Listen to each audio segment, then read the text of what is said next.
Welcome to the Empowerment Show, a weekly podcast call-in show that's here to enrich and educate the community of beautiful Northeast Pennsylvania and its surrounding areas.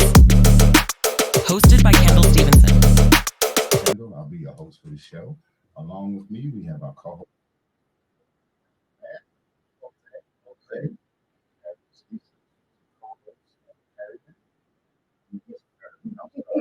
This Perryman, she's the co-host of Crossroads Community Service. Okay. Today we're going to start off with giving a new gratitude for things that we have. This evening, a lot of people are going to be sleeping and they're not going to have it. So just a little gratitude that we do have it. We do have a big food. So, please tell me who you are and what you're all about. Well, first, thank you all for having me on the show tonight. Greatly appreciate any opportunity I get to come in and talk about homelessness in our community and our programs. So hi, everybody. My name is Leslie Perryman, and I'm the director of RHD Crossroads Community Services and Street to Feet Outreach Center, which is the homeless day center here in Stroudsburg. Let me ask you a question. When we talk about homelessness, there's different type of homelessness, right? You have people that are unsheltered. Then you have some type of homelessness they call absolute homelessness.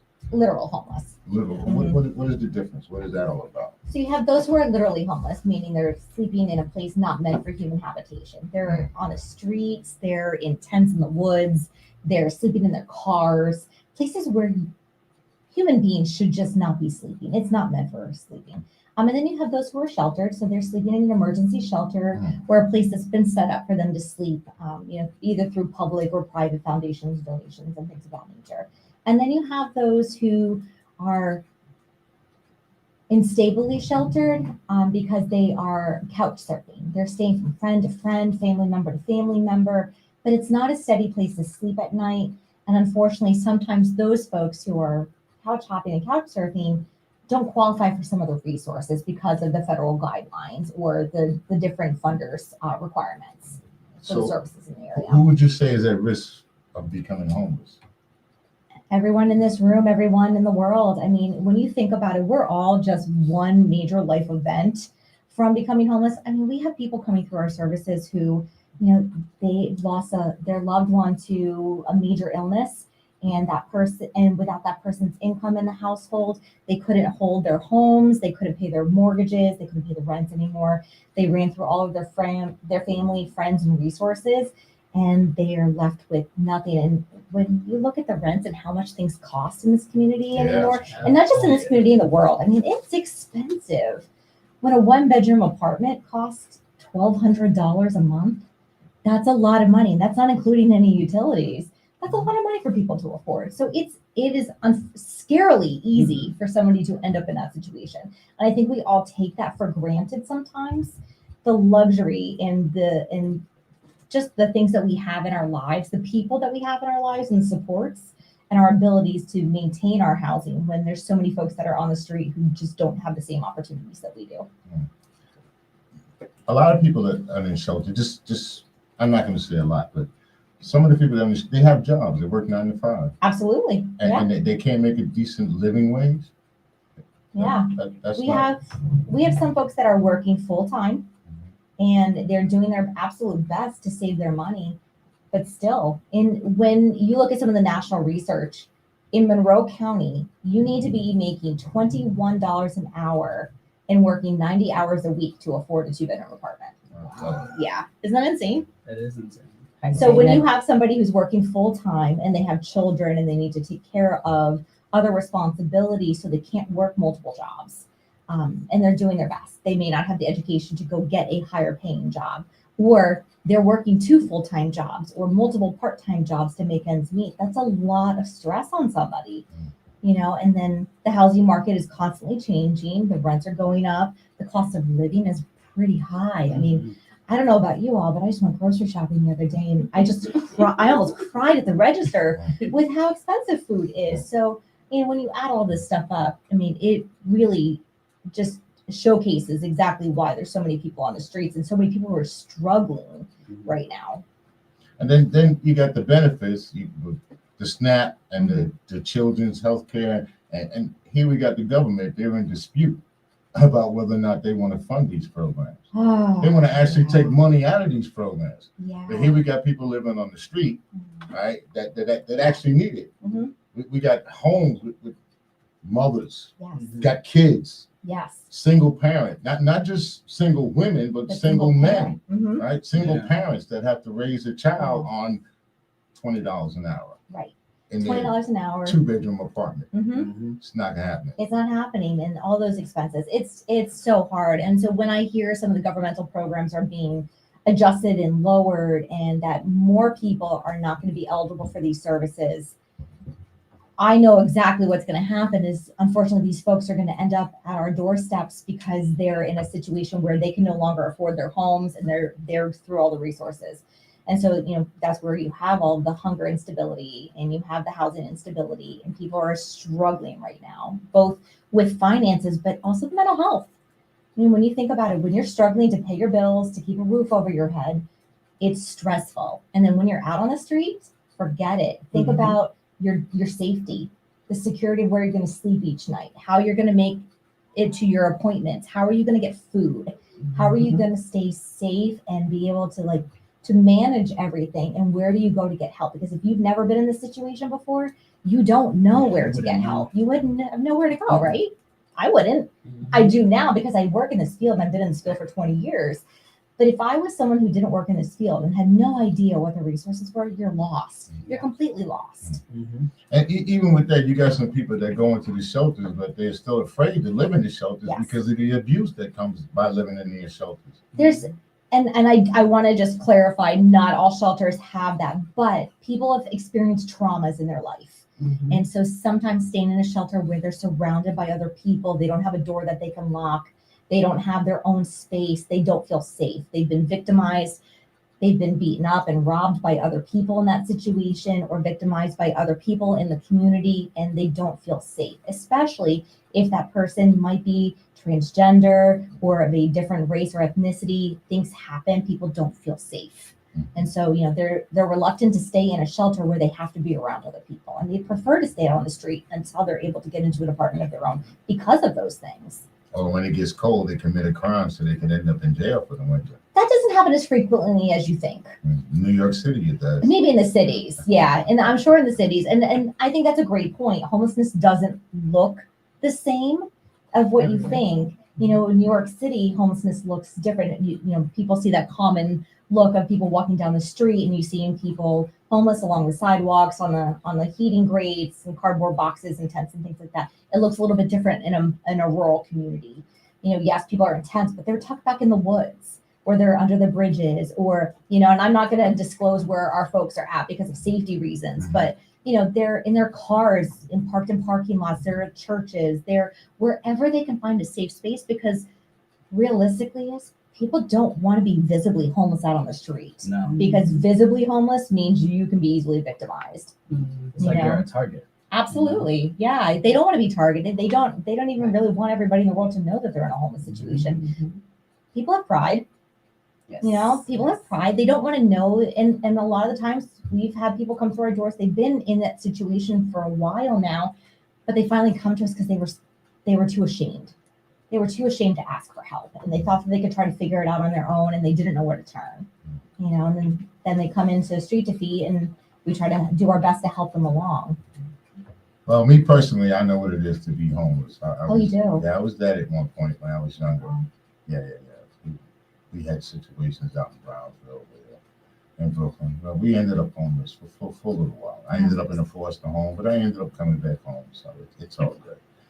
But I understand what it is. I've even worked in a homeless shelter where I even had a young lady where she was married and she had children at the big house. Husband was doing well. All of a sudden, the husband died. She lost the house. Ended up in the shelter. Wow. Well-educated woman, though, and well-educated.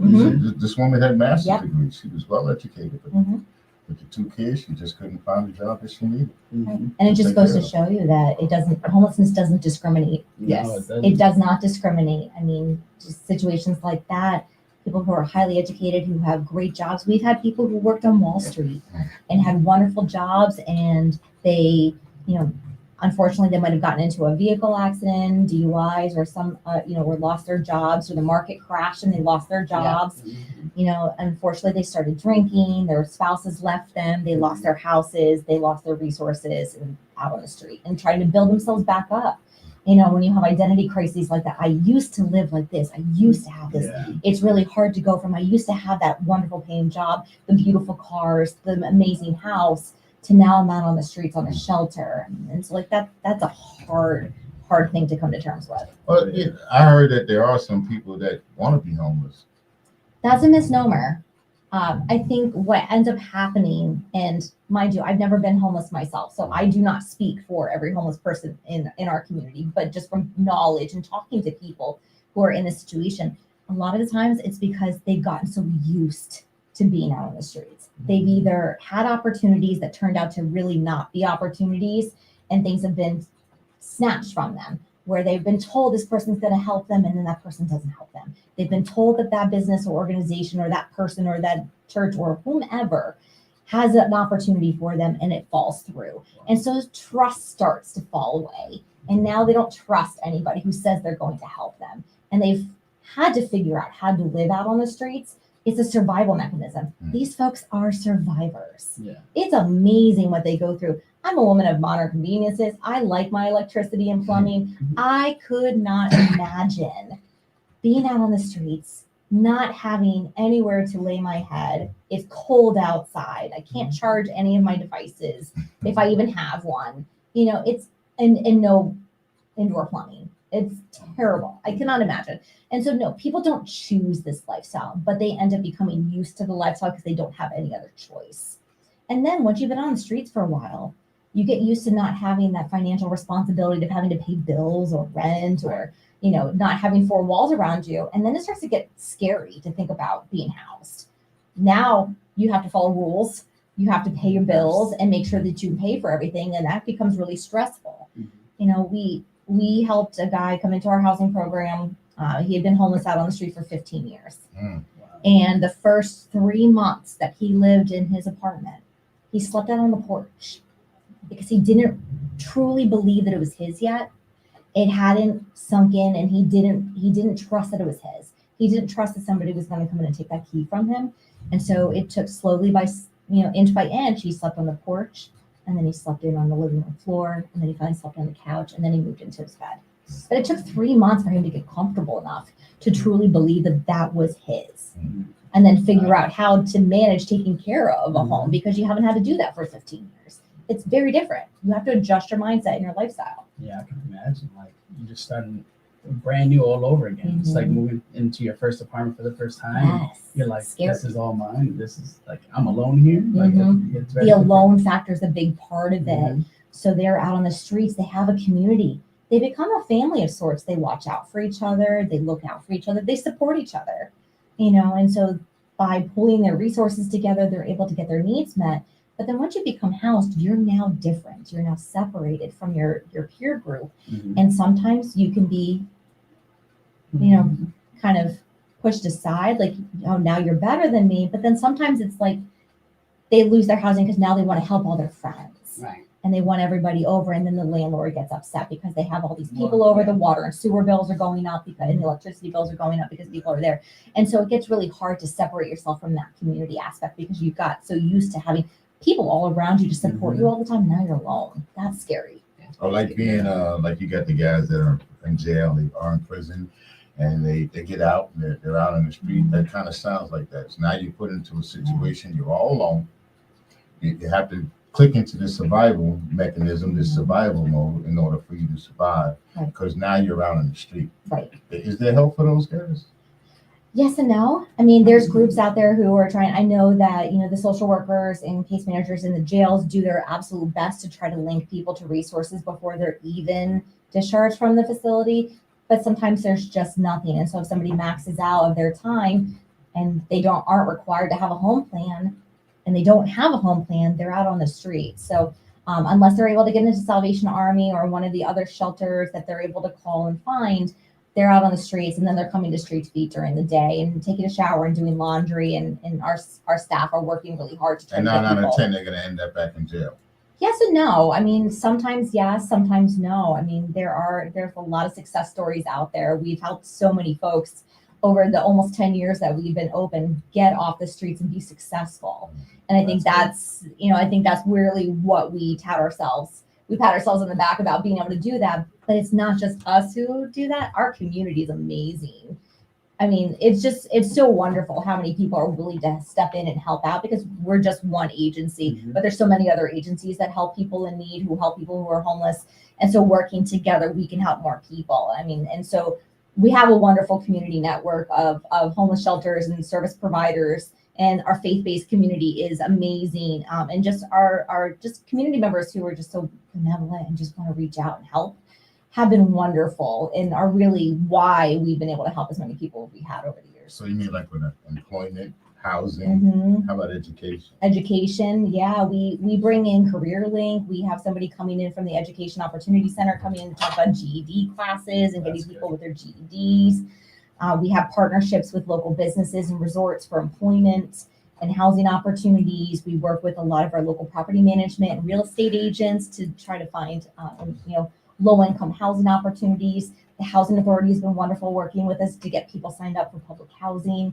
So we comb heaven and earth. So if any people who have rental properties out there are listening, and you want to rent to people who are in hard times and want to help us out, let me know. You can give us a call at 1-888-304-4401. That's Genesis.com radio at 888-304-4401. I have a question. So we spoke about people that could be homeless, single. What about like adults and children? Do they come through your doors as well? Not so much our doors because we are mandated reporters. And so the fear is if they come to us and they have children and they don't have anywhere to sleep that night, that we're going to call Childline. And unfortunately, yes, we have to after we've tried to help them find somewhere for the whole family to sleep, or at least the children. I mean, that's our first line of defense is try to divert people from becoming homeless. And so they're not on the streets that night. So even if it's calling a church to see if somebody can put them in a hotel for the night, and then they can come back, or can a family or friend or uncle, grandma, somebody take the children for until you are able to get on your feet. We do our absolute best, but there are resources for families that do have children. There's PATH, which is Pocono Area Transitional Housing. There's Family Promise of the Poconos. Even Salvation Army has family shelter. So there are some resources. And I do want to say, if anybody finds themselves in a situation where they don't have anywhere to sleep at night, please call 211. That is your first line of defense to get access to all of the resources for homeless services and even financial resources to prevent you from becoming homeless. And how do we reach you? You can call the Street to Feet at 570-369-1299. Or if you're in a financial crisis and you have a mental health or drug and alcohol diagnosis and you just need help catching up on a bill, but you can keep paying for it on your own, you just fell behind, you can call the Crossroads office at 570-476-9228. Veterans, homeless. We serve the Mm. country. We're 1%, right? 1% of us actually joined the military. That's a shockingly low number. It's terrible, but why you got guys in the military, their families living in a shelter, or they're homeless, or they're on public assistance, right? Yeah. How do you help these guys out? So first, same way that we do with everybody else. Veterans are a little bit easier to help actually because there are resources out there. So the very first thing we do is get them connected to the Veterans Affairs office in Monroe County in Stroudsburg, and then we also call Valor to see if they have any availability, and 211, of course, because if you are a veteran and you call 211, there's some resources that they can hook you up with. What is Valor? Valor is it's called Paul's House, and it is a transitional housing program for veterans experiencing homelessness. Okay. They're an amazing organization. We're going to have to get all of that information, all of those resources, Yes. so that we can put this on our board, Sure. so we can make sure that this information gets out to everybody. Indeed. I mean, I can speak from experience of being homeless, but it was more like I was sheltered. So I remember when I was losing my apartment and I didn't have any programs that I can find because I was a single male. I didn't qualify for anything. Mm-hmm. And I ended up basically losing my apartment, and I was working with a nightclub at the time, and the owner there actually gave me a place to stay in a small lounge. I had a bed, a toilet, no shower, and I'd say thank goodness I still had like a Planet Fitness membership. So I used to have to take the bus all the way down, like maybe 15, 20 minutes away, to take a shower and then come back. Oh my God. Like, yes, I was in But look how definitely resourceful you were. yeah, I was definitely Yeah. definitely in survival mode, you know, and I was surviving on maybe like $200 a week. And I was doing it for like 9 months. Wow. Yeah. Wow. And a question that someone asked me was, if my situation would have been prolonged, would I still have been the same person? And I thought about it. I said, well, I probably would have been bitter because I would have been like lost to humanity, and I would have just turned everybody away. But you know, thankfully my situation was only 9 months, and I think about people like that I've seen in New York City because I'm from the Bronx, and I've seen people who are homeless and those people and what they've been through and how long they've been homeless, and I see how they turned themselves off and they was like, screw it, I'm just gonna live in the streets because that's what I'm so used to it now. So that experience alone, I learned a lot. Wow. Yeah, remember when you used to go down 42nd Street? Mhm. Oh man, when Yeah. I was younger, geez, from the subway all through Yes, the subway, I come believe out of the it's still the subway, same. all down the street. And They cleaned that up They did a long time ago. Oh yeah, it at looks least very different now. Wow. at least 20 years. Wow. Yeah, they cleaned that up. Yeah. I can tell you, all the way from California, I went out to California, out in Las Vegas, and I was in, I was on another part, what do they call it? Crompton? What is that? Compton, yeah. So we were out in Compton. We were doing a little bit of filming, right? And man, the homeless situation out there, it's a beautiful hotel. Right as soon as you stepped out of the hotel, you got homeless people right there. Just have a call. Just tap speaker. Oh, you got a caller. Hello, how are you? Welcome to Genesis.com. Who's calling? Who's calling? I pushed the button. They're on. They're trying to listen to. Good afternoon. Can you guys hear me? Yes, yeah, I can hear you. William. Hi, Mr. William. How can we help you? Oh, you may have to turn down You your may have to radio. turn down your radio in order I for wanted it to I wanted to ask a question about you. William, you got a lot of background noise. Is there a way you can turn it down a little bit? Turn your computer down or Turn your computer down. whatever you listen to the show on, because we hear the show in the Whatever you background. listen to the show on, 'cause we can hear it in the background. Okay. What's your question? Now the question is that when you have guys that's entering these homeless shelters, right? And majority of the time you have a criminal element and you have a mental element, and these people are mixed together, right? So me, I'm speaking from experience. I had came home from prison and I couldn't go back to New York City Housing Authority because I was a convicted felon. So I was forced to go to a shelter. So when I got into this shelter, you had this mental element and you had this criminal element, and I was a part of the criminal element. And the thing is, we used to push the mental element out of the facility because of the way they smelled and things like that. And I believe, I'm not sure about how you run your facility up there in PA, but in New York, they need to separate that element because that's one of the reasons why a lot of homeless people do not want to go into these shelters because they are being bullied by the criminal It does element. happen. Does that make sense? Absolutely does. So I want to clarify that Street to Feet is not an overnight shelter. We don't have bed accommodations. We're only a daytime resource center. But in talking to all of our folks, they have said, like that's one of the reasons why they don't want to go into a shelter is because they have been bullied and victimized, and there are some folks who struggle with mental well-being. They do struggle with that, or they have been in jail. And so that survival mode kind of kicks in a little bit. That is one of the reasons, but it's not the only reason.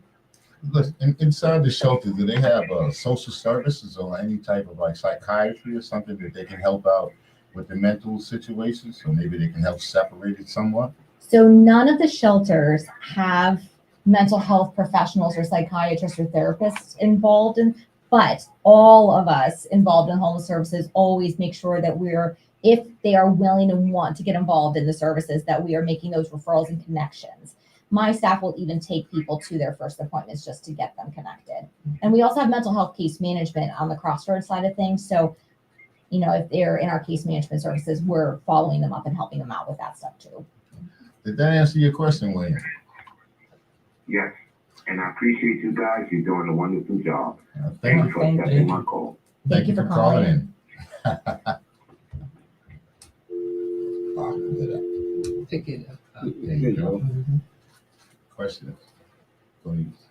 Well, since we spoke about the criminal and the mental, do you have more elements of mental as opposed to criminal walking through the door?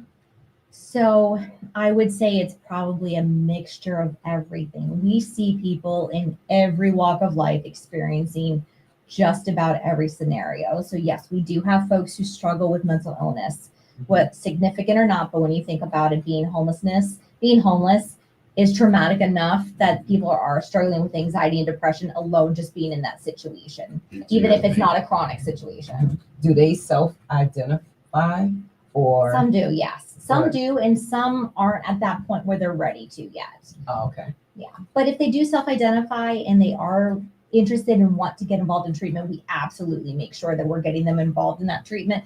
The very first things that we do when somebody comes through our doors, the very first thing we do is greet them, offer them some food and snack, you know, ask them, you know, what brought them to us today. And we do a mini intake with them and just kind of get some basic information about how they ended up in the situation, but also do they have any mental health, substance use, physical health needs? Are they a veteran? Are they fleeing domestic violence and those kind of things? So we can immediately start working on getting them connected to all of those resources. So that's the very first thing we do. And then the staff are working really hard. If they don't have insurance, we're helping them apply for insurance and food stamps. If they don't have income, we're helping them look for employment based on what their skill set is and what they want to do, and shelter. Let me ask you, who funds you? We are purely grant funded. Grant funded? We are purely grant funded. Yes. So it has been almost 10 years of cobbling together grants by the grace of God. It's, you know, a wing and a prayer, I say all the time. But it's a labor of love. I love what I do. And I love that we're able to help so many people. And it's a lot of work. So we are so grateful for every donation that comes through our doors, whether it's monetary is always great, or if it's material needs, because our folks need stuff too. But the monetary piece also helps make sure that we can keep the lights on and pay the rent and keep the hot water going, Right. and so that people can take showers and do their laundry, and that they have a warm and safe place to come to and get out of the elements. So along with the grants, you take donations. Absolutely, we do. And where could they donate the money? They can. So we have a website. It's www.rhd.org/street2feet. Can you repeat that? Sure. www.rhd.org/street2feet. And 2 is the number 2, not the word 2. And we do ask the community to partake. We are a community, we're unity, and in order to be unified, we all have to partake. And so they can either go to the website or they can mail checks to our address. And if you're on social media, you'll see all that information on our social media pages as well. Yes. Just to take a step back, you mentioned daytime resources, and I heard you mention some of them. The food, the shower. What other resources do you offer? Or not you, but the company. But our day center offers showers, laundry, food. We don't cook full meals, but we do have people who donate cooked meals that, you know, we do bring to people. But we also have snacks, a variety, coffee, water, teas, hot cocoa, you know, whatever. We want to make sure that the very first thing is that people get food and drink, because food is comfort. Mm-hmm. You know, when you're coming in, especially when you're cold and coming off the streets, like that's the very first thing that people want. Showers, laundry. We act as a mail service as well, because when you think about it, when you're out on the streets, in order for, if you lose all your vital documents, and you can't get a driver's license or a photo ID if you don't have an address. Yes. And when you're homeless, you don't have an address. So if you're enrolled in our program, we allow you to use our address so that you can then get your birth certificate, get your photo ID, get your social security card, because that's the very first thing that you need in order to get all of those documents so that you can get employment and housing and anything else that you need. Now, I'm sorry. And that's just the tip of the iceberg of all the stuff that we offer. All of these documents, in order to retain them, you know, you have to pay for them. So Yes, we pay for those things. Oh, you pay for them? We pay for those Oh, wow. things. Okay, Yeah. that's amazing. Yeah, we We have a fund set aside specifically just for those things because we know those vital documents are so important. They're the stepping stone to getting people where they need to be. And sometimes people don't have that $36 to get their photo ID, or they don't have the $10 to $50 or whatever it costs to get their birth certificate. And the thing with it is too, if you don't have your photo ID, you can't apply for your birth certificate. So we end up applying for the birth certificate on their behalf as a homeless service agency, and we're paying for it because we can validate who they are. Okay. And all I was going to say was when I listen to people speak about homelessness, and they're helping people get back on their feet, the male part, I was like, it's hard because when you think about homelessness and it's like, oh, I want to get a job, but I can't because I don't have this. Oh, I can't because I don't have that. So that was like, I put a star next to that part. It honestly is a savings grace because where else are you going to get important documents that you need? Where else are you, if you receive Social Security, where are you going to receive your check? If you don't have a bank account, where are you going to receive your food stamp card if you have applied for that? And so all of these things, you need an address in order to get so much in life, and we take it for granted until you actually need it. And so that's one of the main things that we offer because it's so important. And then once people are settled and we have their basic needs met, we're then looking at the deeper level things, shelters first. We're always trying to make sure shelter, we can get them somewhere safe. And if we can't, we do everything we possibly can to try to get them some mechanisms to at least have something over their head, whether it be a tent, a tarp, a blanket, a sleeping bag, whatever the case may be. And then help them apply for any and all housing opportunities that might exist. Help them look for employment if they're able to work. If they're not able to work, we're making sure that they're connected to case So you say you're a daytime resources. We are. Where would we go if we needed nighttime resources? Unfortunately, there aren't any nighttime resources None unless at you're in all? a shelter. None at all. None at all. None at all. And unfortunately, so right now, if you found yourself in a homeless situation, there would be nowhere for you to go unless one of the shelters had staff member working and answered the door, but most don't. So you call in 211 and get any referrals, but you're basically out on the streets. Starting November 1st, however, the Stroudsburg Wesleyan Church opens for its cold weather emergency shelter from November 1st to March 31st. So anybody experiencing homelessness can just go right there. How many shelters do we have in, let's say, from Bethlehem up to this area here? The Valley, Bethlehem has more than we do here. They have probably 6 to 9 different types of shelters based on, whether you're a veteran, fleeing domestic violence, a single individual, or a family. In Monroe County, we have Salvation Army, we have Family Promise of the Poconos, and we have Paul's House for veterans. But that's it. Impact Pocono Area Transitional Housing. But as far as shelters, those are the only shelters, and they're not all considered shelters. Some are transitional programs. So it's really challenging until the cold weather shelter opens in November. There's really that's where we start to see more and more folks coming inside because there actually is a place for them to go because the shelters are full 99.9% of the time. Wow. Wow. We house 1 and 2 more become homeless, Wow. if not more. So it's tough. We live in the richest country in the world, right? It's sad, but I'll tell you what, my team's amazing. They're so compassionate and caring. So I have to give a shout out to my Streets Beat and Crossroads teams because they're just amazing people. They care so much about the folks that we're providing services to and resources to, and they really put their heart and souls into all that they do. And I'm so proud to work with all of them, honestly. Like I know it's people are like, oh yeah, you love where you work. No, I truly do. I truly do. I truly do. I truly love where I work because of the people that I get to work with. And so our teams to combine together, we work so hard to help as many people as possible. Yeah, you have to be really passionate. Yes. And I'm grateful for the folks that we work with that they are just as passionate too. Yeah, a lot of ups and downs. So how would you tell somebody if they wanted to get into the business that you're in? So all of our staff have bachelor's degrees in a human service field. So if you want to get into the business, but you don't have to have a degree, start out volunteering. Start out starting to get to know some of the resources by just going and asking if they need volunteers and starting to get to know what resources are out there in the community. And then it's a stepping stone from there. So not everybody requires a bachelor's degree. Not everybody requires a degree at all. Some require experience. Some just require a compassionate heart. And so just ask. Ask how you can get involved. Ask where you can volunteer. Ask. Ask who? Anyone. So if you want to volunteer at Salvation Army, and mind you, I'm not a spokesperson for all the resources and services. So I apologize to all my fellow organizations if you get lots of phone calls after this. But if you're interested in volunteering for that organization, call the organization's main phone number. Ask them if they have any volunteer opportunities. Some of the churches have they do community meals. So perhaps maybe they can start off by volunteering at one of the community meals that are held, daily or weekly, and seeing if that's a place where, they find their heart to be.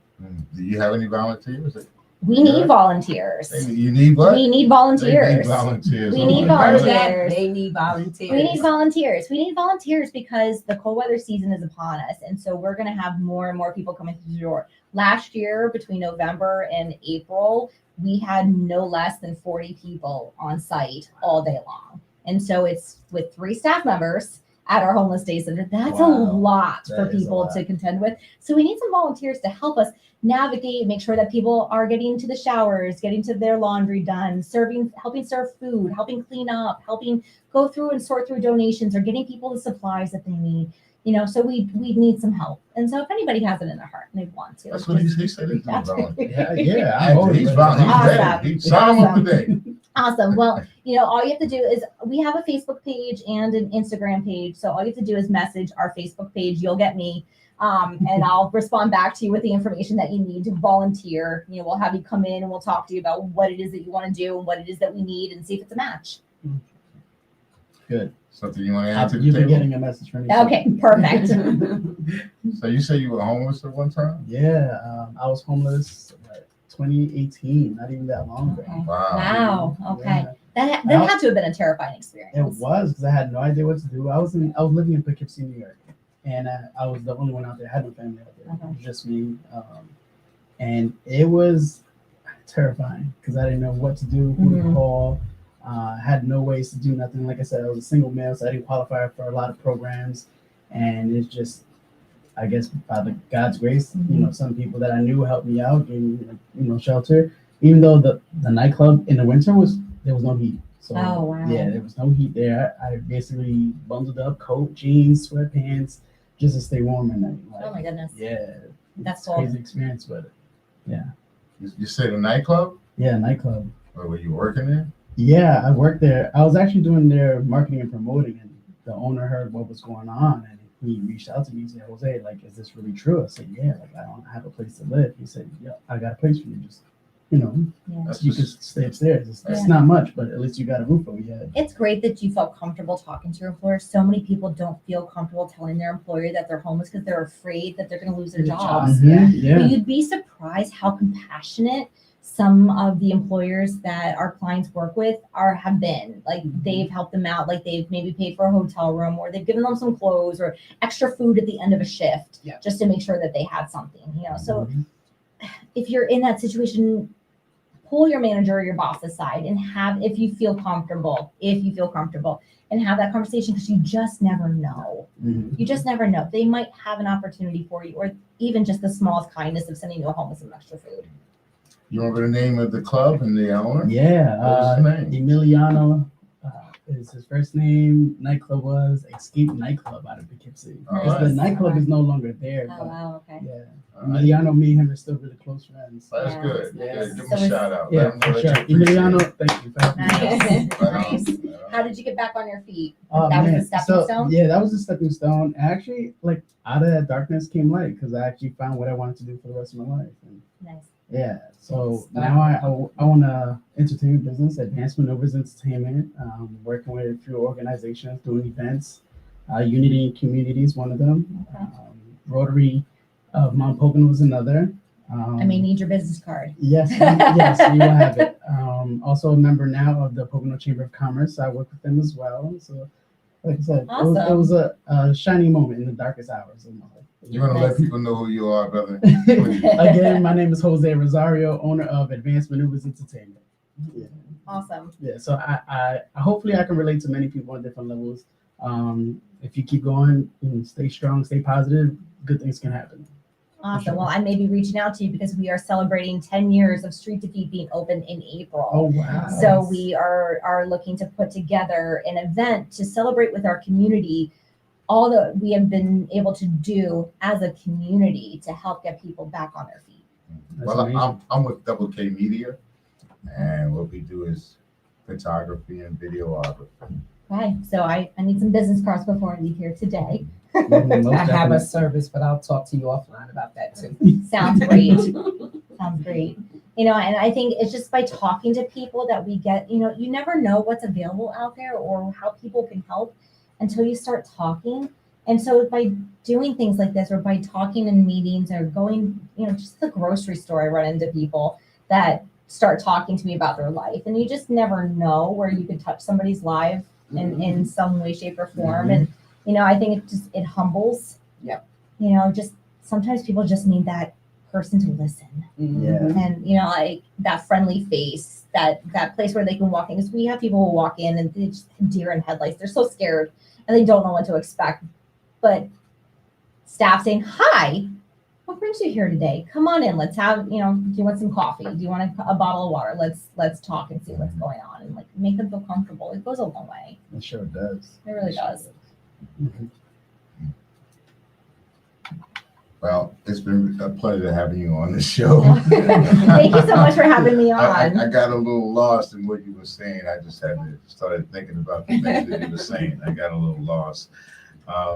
So we're going to put all your information up on the board. So please make sure that you give us all of your information and any resources. Just give us a call. And also there was I found out, you know, suicide number. You told me about it the 988. 988 is the National Suicide Crisis Hotline. Yes, absolutely. All right, that's a crisis hotline. It's a crisis hotline. Anybody who is in a mental health crisis and they are contemplating suicide, please call 988. That's You 988. Like Absolutely. 911, But 988. Absolutely. Please reach out for help if you are thinking about hurting yourself or killing yourself or doing any harm to yourself in any way, shape, or form. Or Well, others. I'm sitting over here on the sideline. I'm listening, sucking in a whole lot of information here. I got what I want to know is when mentally ill people come through the door. Mhm. How do you track them when they leave? There's a way that you get all that information and track them if when they leave, if you think that they might be a danger to themselves. So here's the thing. If somebody comes in our course of our conversation or if we're seeing behaviors and we feel like they're a danger to themselves or a danger to somebody else, we're doing what's called a 302. So we're calling the New Perspectives Crisis Residents, which is the mental health crisis residents in the community. They are the mental health professionals. They will come out and do an evaluation and meet with that individual, or if it's really serious, we're calling 911. But if somebody is in a situation where they really are a danger to themselves, we are absolutely not letting them out of our sight until we are able to get them some help. Okay, that's good. So Yeah. it's good to know that, you know, you just don't send them back out in the wilderness. Absolutely not. No, you can't. I mean, when somebody is in a danger to hurt themselves, we can't say whether or not the hospital is going to treat them and keep them, but the very least that we can do is get them in front of that mental health professional to get that evaluation, to try to get them some supports, try to get them that help. And no, if somebody is threatening suicide, we are not letting them out of our sight until that help is received. How often have you had to deal with a problem like that? Maybe even something physical. How often have you had to deal with that? I mean, it's not an everyday thing. It's not even an every month thing. I mean, when you think about it, people are struggling in life. And so how many times do you find yourself saying, just kill me. Just kill. I can't do this anymore. I don't want to be here anymore. Like, I just can't deal with this anymore. And so people say that out of frustration. And so it's really important if somebody seems like they're in stress and they're saying these things, that you're taking the time to actually talk to them and finding out what's going on. Mhm. Are they okay? Do they mean what they're saying? And then you're evaluating, do they have the means to actually carry through what they are saying? And trying to get them some support. Sometimes it might just be calling the National Suicide Crisis Hotline, or calling New Perspectives Crisis Line, or calling the Warm Line if they do have mental health. There's resources and people that they could reach out and talk to. Well, do you have a resource for people who take maintenance medications, like if they're diabetic or something like that, and they're homeless, they don't have health coverage, and they need this medication? Can you guys help them out with that? Unfortunately, no.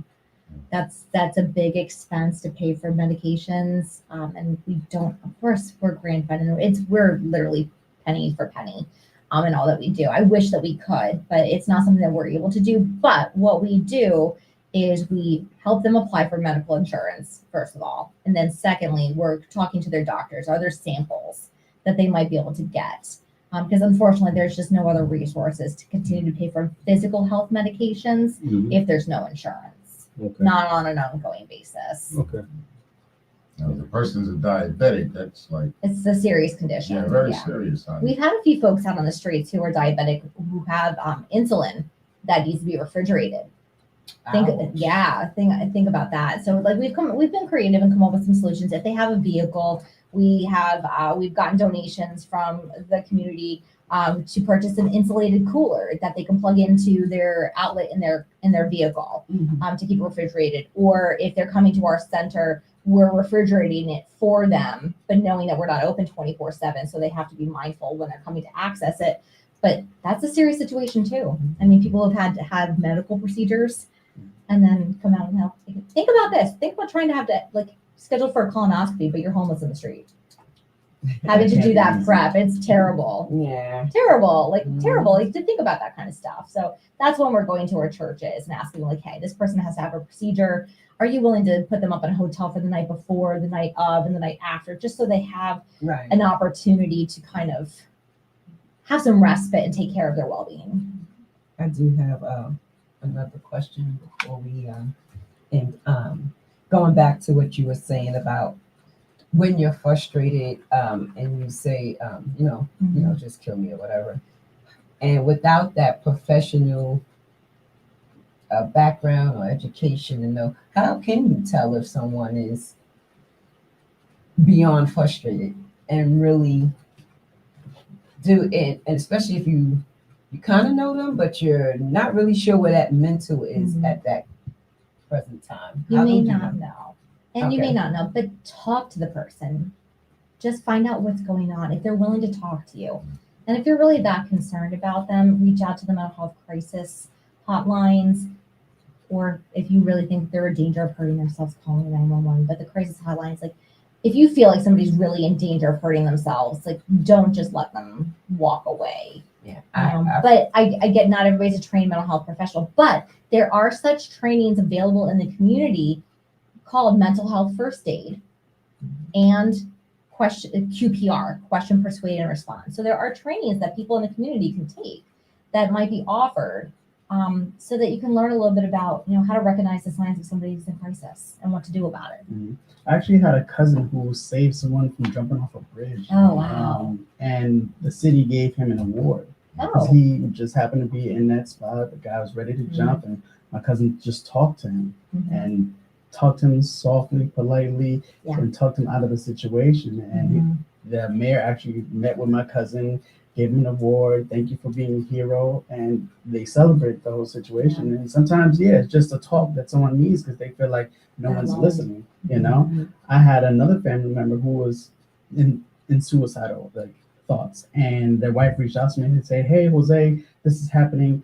Call him. No, he's not picking up the phone." I was like, "What?" And at the time, I was headed to a wedding. So I had my wife jump in another car, and I said, I didn't even let her know what was going on. I just jumped in another car, went back, tried to find his family member, and I called him maybe 100 times before he finally picked up. And he picked up and was like, "Hey, what's going on?" He was like, "Yo, I just can't. I'm crying." I said, "Where you at? I'll meet you." And I met him and got with him, gave him a hug, and told him I love him. You can't do this. You know what I'm saying? He was at that moment, and I was like, he was like, "Yo, I want to kill myself," and I can't explain why. He didn't know how to explain what was going on in his head, but he just felt like he didn't want to be here anymore. And I talked him out of that situation too. I even had him call the hotline 980, and he got with counselor and talked to him as well, and that helped him through it as well. So yeah, That's great. sometimes it's just a conversation that they want. They want to feel loved, sometimes. Yes. I can't say it works all the time, but sometimes it works. Sometimes it works, and so you're never gonna know what's gonna work until you try. But just if you encounter somebody who really is in that much distress, just start talking to them. Try to offer support in whatever way. Be thoughtful and then compassionate, and just try to listen to them if they're willing to talk. All right. And if you're a veteran, you can also contact the VA. They have plenty of help there. Yeah. Mental, physical, medical, all these things. And because you're a veteran, you're entitled to it. But I tend to see in my travel, I see more homeless veterans than anything out there. Yeah. I see one guy, I buy him something to eat a couple times a week. Homeless veteran. He stayed close by a facility where he goes for mental health and rehab because he lost one of his limbs over in Iraq or somewhere, and he got here and his parents died and family members swooped in and took over everything that the parents had. And, he got a very sad story, but, homeless veteran, man, and one of the things he said that you kind of touched base on, he said it's virtually impossible to get services if you don't have a phone and an address. He's homeless. He doesn't have a phone. He doesn't have an address. So I told him, I said, well, I know there used to be social services to give out phones, but he's in New Jersey. I said, well, maybe go into New York. They give away phones. They give you, if you're homeless, they give you a phone. Yeah, I can't speak to another state, but in Pennsylvania, if you are receiving any type of governmental assistance, whether it be you receive food stamps, you have medical assistance, you are on Section 8 or in public housing, or you receive TANF or anything like that, you qualify for a free government phone. And our agency does help you. Like if you're coming into street feeding you're homeless, we also help people get those phones. Was that the Obama phone? Yes, the Obama I think phone. up here it's I know one of the places is through Cricket. Yes. So we go through Assurance Wireless is the organization. So that's typically the place. But yeah, the Obama phone. Hey, Brother Terry, what I can tell you, man, is PTSD is real, bro. Yes. I'm serious. It's real. A lot of people don't understand the detriment of how bad PTSD is. I mean, I could tell you, speak to my wife. I got to take that Wellbutrin every day. And I'm telling you that PTSD is real, bro. And have you thinking and doing all kind of crazy nonsense, man. I'm telling you, for real. So a lot of veterans are homeless, and a lot of veterans do need help, and it's a damn shame that they can't get what they need from this country. Well, the other thing is he did mention that sometime when he has to go in to the VA, they're so backed up that they'll give him an appointment 2 months down the line or 3 months down the line, as opposed to getting them in there immediately. Like what Every do you 3 do? months, brother. Every 3 months. I go every 3 months. But they do have something where if you're offline or like you can go online and you can do a virtual The meeting. telehealth kind of thing. They have virtual meetings. So they have group meetings and they're virtual. So if you can get somewhere where you can get online, like I said, and you can talk to like your practitioner, because at the VA, if you're there, you have a practitioner. And they also have other doctors and therapists that you can speak to. And you can do it via online. You don't even have to be there. You can do it right online, all over the phone. We have clients who use our phone and our laptops to have telehealth appointments with their practitioners. It's nice that you provide that service. It's important. I mean, we still, some people, they just need to have that conversation with somebody. So, we have private rooms that people can use to meet with their case managers, or even if they have to take a private phone call because they're calling their therapist, or they have a meeting with their PO or something like that. So we make sure that they have that private space too. Well, let's hope you get some more grants. I hope so. At least Funding. Funding of any kind is amazing and would be Yes. welcomed.